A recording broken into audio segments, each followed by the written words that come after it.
You were in Afghanistan in 2002, and you were called into a very remote section of Afghanistan because a patrol had basically gone missing. Exactly. Okay. Exactly. There's no Well, villages around nothing. for miles. Right. So it's very remote. Yeah, very remote. So we flew in.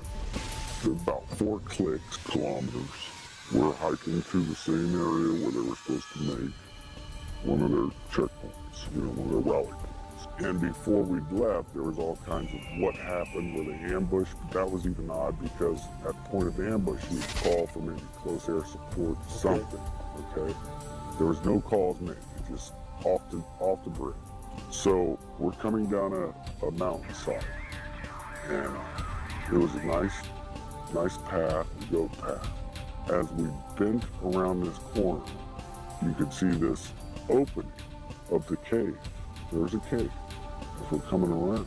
And then I see there's a lot of rocks, which is another oddity, and then bone matter. I'm not close enough to identify what kind of bones, but I did see something I knew was a piece of our communications equipment. So instantly, we're thinking ambush, maybe animal, it could be anything. And there was enough room in front of this cave, but it had a sheer drop-off. But there was enough room that we actually got into a decent dispersal in case of ambush. You see something coming out of the cave, and it's moving with a speed and agility that catches you off guard. Everybody. And he comes out.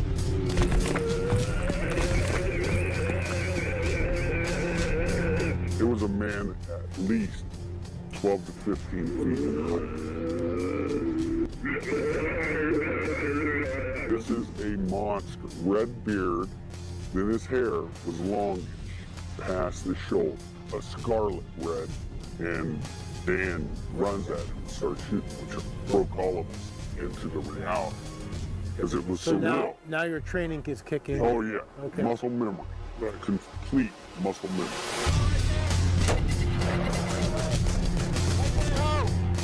While Dan is moving at him, another bro of mine's laying down fire, and I start firing.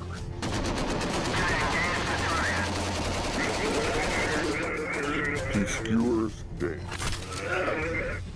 He's now got him on this pike. It went through him. And he's still got him. And he's coming after more. We all just clicked in. I don't know what it was, but I remember we're all like, shoot him in the face, shoot him in the face. And our weapons components were in force. We had 308s, and we had Barrett 50s. This is sounding longer than it took. We're talking 30 seconds. And he's taking multiple hits, and is still moving. Dan was dead. Okay. And why is a good man, probably one of the best men I know, now dead. Before I'd left, they were already starting what they call a 9-line, which is a medevac request. They're sending out a medevac request, then all of a sudden it's not a medevac request.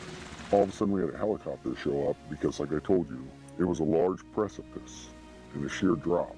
So the helicopter just came up from the drop. They had dropped netting. And so we got him on there. The thing was too big. We couldn't move it. It smelled worse than a skunk. A corpse that's been around for a while. Once the helicopter came in, dropped its little hook, and off he goes.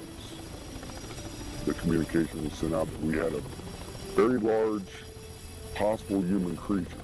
There you are in the hills of Afghanistan. How many troop members are you with? We had 6 on my crew. When we say hills of Afghanistan, for us, we did not fly into the wilderness. We actually flew into a base. I guess this thing was transloaded out of the mountains by a CH-47. What I could see that it did have the 6 fingers. I remember taking my foot up and placing it up next to its foot, and it was extremely large. We estimated at about 12 feet, give or take. What I can tell you is the weight of the thing. Basically, it was approximately 1,500 pounds when it was getting on the aircraft. Now, if you take away the pallet weight and all the rigging that we had to hold this thing down, we figured it was around 1,100 pounds. Of course we're upset. That's a given, okay? We lost a very good guy. But add to that, you're discussing something that even in our after action report, they're saying rewrite it. And we had to rewrite it the way they wanted. How many fingers? Six Six fingers and toes. six toes.